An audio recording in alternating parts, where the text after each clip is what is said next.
حضرت سیدنا منصور بن عمار رحمۃ اللہ تعالی علیہ فرماتے ہیں، میرا ایک دینی بھائی تھا جو کہ میرا بہت معتقد تھا۔ وہ ہر دکھ سکھ میں مجھ سے ملاقات کرتا۔ میں اس کو انتہائی عبادت گزار، تہجد گزار اور گریہ وزاری کرنے والا سمجھتا تھا۔ میں نے کچھ دنوں تک اسے نہ پایا اور مجھے بتایا گیا وہ تو بے حد کمزور ہو گیا ہے۔ میں نے اس کے گھر کے متعلق دریافت کر کے اس کے دروازے پر دستک دی تو اس کی بیٹی آئی اور پوچھا، کس سے ملنا چاہتے ہیں؟ میں نے کہا فلاں سے۔ وہ میرے آنے کی اجازت طلب کرنے اندر گئی، پھر لوٹ کر آئی اور کہنے لگی آپ اندر آ جائیں۔ میں نے داخل ہو کر دیکھا کہ وہ گھر کے وسط میں بستر پر لیٹا ہوا ہے، چہرہ سیاہ، آنکھیں نیلی اور ہونٹ موٹے ہو چکے ہیں۔ میں نے اسے ڈرتے ڈرتے کہا، اے میرے بھائی، لا الہ الا اللہ کی کثرت کرو۔ اس نے اپنی آنکھیں کھولیں اور بڑی مشکل سے میری طرف دیکھا، پھر اس پر غشی طاری ہو گئی۔ میں نے دوسری مرتبہ یہی تلقین کی تو اس نے مجھے بمشکل آنکھیں کھول کر دیکھا، لیکن دوبارہ اس پر غشی طاری ہو گئی۔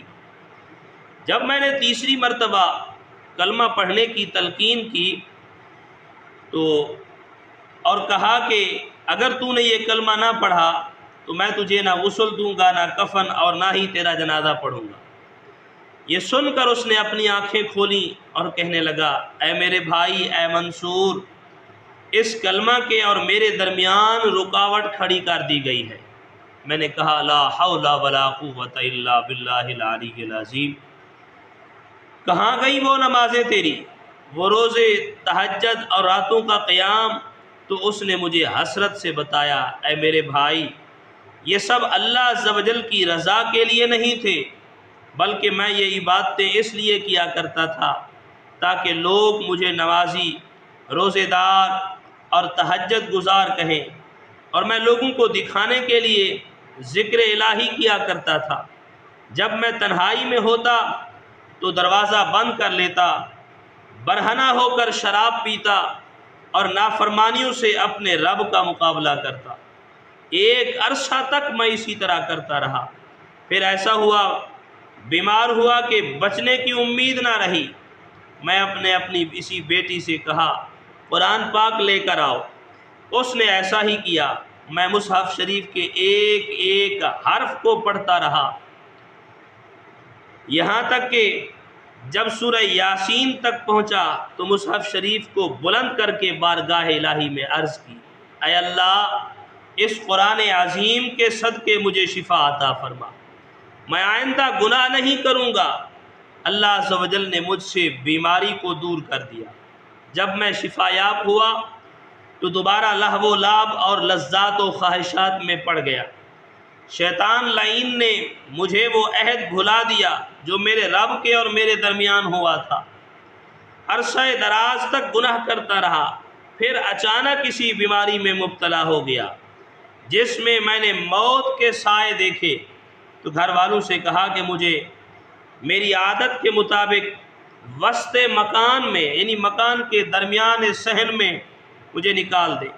میں نے مصحف شریف منگوا کر پڑھا اور بلند آواز سے اسے بلند کر کے عرض کی کہ یا اللہ، اس کی عظمت کا واسطہ جو اس مصحف شریف میں ہے، مجھے اس مرض سے نجات عطا فرما۔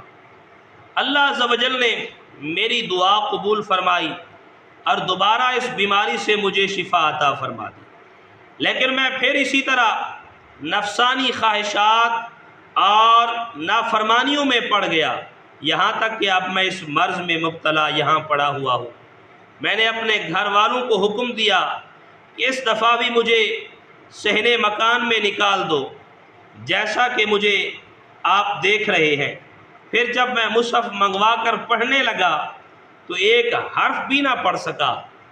میں سمجھ گیا کہ اللہ عز و جل مجھ پر سخت ناراض ہے۔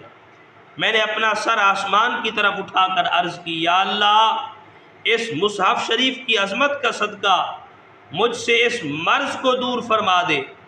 تو میں نے ہاتف غیبی سے آواز سنی مگر اسے دیکھ نہ سکا، اور یہ آواز اشعار کی صورت میں تھی جن کا مفہوم یہ ہے کہ جب تو بیماری میں مبتلا ہوتا ہے تو اپنے گناہوں سے توبہ کر لیتا ہے، اور جب تندرست ہوتا ہے تو پھر گناہ کرنے لگ جاتا ہے۔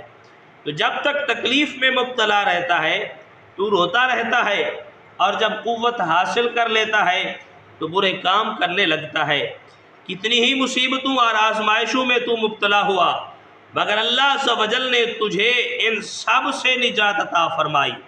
اس کے منع کرنے اور روکنے کے باوجود تو گناہوں میں پر ڈٹا رہا، اور تجھ پر اللہ عز و جل کا فضل و کرم تھا، تو نے اسے بھلا دیا، اور کبھی بھی تجھ پر نہ کپ کپی طاری ہوئی نہ ہی خوف لاحق ہوا۔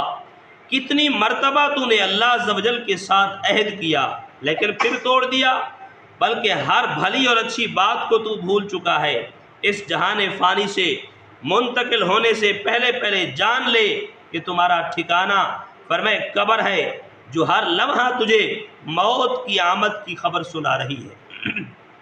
حضرت سیدنا منصور بن عمار علیہ رحمہ فرماتے ہیں کہ اللہ عز و جل کی قسم، میں اس سے اس حال میں جدا ہوا کہ میری آنکھوں سے آنسو بہہ رہے تھے، اور ابھی گھر کے دروازے تک بھی نہ پہنچا تھا کہ مجھے بتایا گیا کہ وہ شخص انتقال کر چکا ہے۔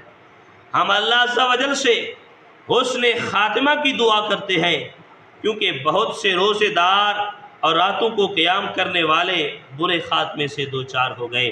اللہ تعالی ہم سب کو فکر آخرت عطا فرمائے۔